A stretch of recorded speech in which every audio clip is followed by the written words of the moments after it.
Days ago, the three West African nations of Burkina Faso, Mali, and Niger announced their resignation from the regional body ECOWAS.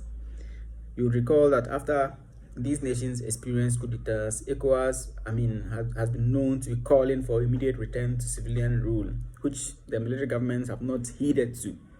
So they've been back and forth between ECOWAS and the military governments. And over the past few months, few months, we've realized that there have been some increasing cooperation between the military governments of West Africa, that is Mali, Burkina Faso, Niger, and Guinea.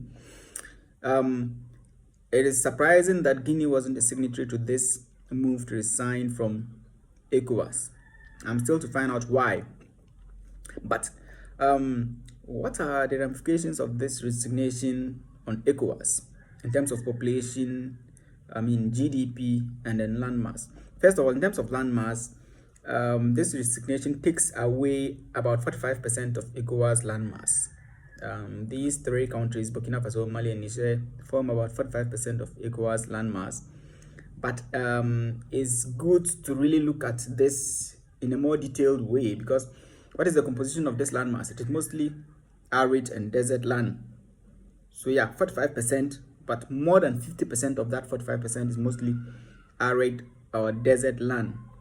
And that explains why migration in the sub-region tends to move southwards towards the coastal areas, because most of the areas of northern ECOWAS is desert land, and then there is poor rainfall, and then the land is not reliable when it comes to agriculture. So they tend to move southwards where there is increased economic activity.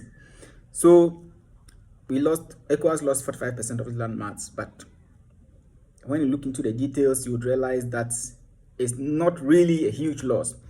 So aside that, in terms of population, these countries form about 15% of ECOWAS population. So ECOWAS has lost about 15% of its population. In terms of economics, the larger the population, the tendency for a larger market, and when there is a larger market within a grouping, it means that the economy benefits, because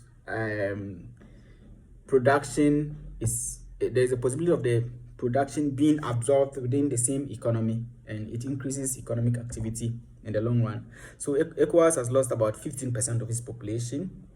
And then in terms of GDP, which is the most important metric here, the current average GDP of the current GDP of the ECOWAS sub-region stands at about 816 billion US dollars.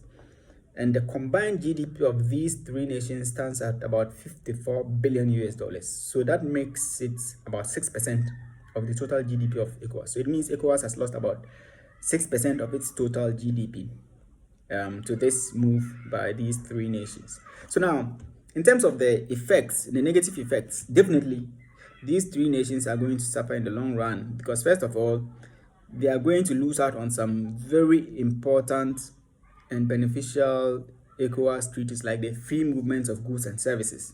And as I already indicated, migration is southwards, and these nations, they have their citizens attempting to migrate into Nigeria, Ghana, and Ivory Coast, where economic activities is better and rife. So they rather move to these places in search of opportunities. So now, with this resignation, if ECOWAS decides to be hard-handed on implementing its the free movement of goods and services, now you are no longer members of ECOWAS. It means your citizens are going to suffer, right?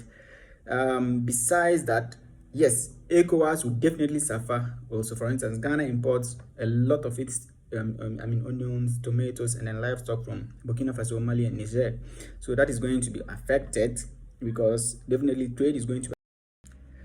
Just about some 5 days ago, the three West African nations of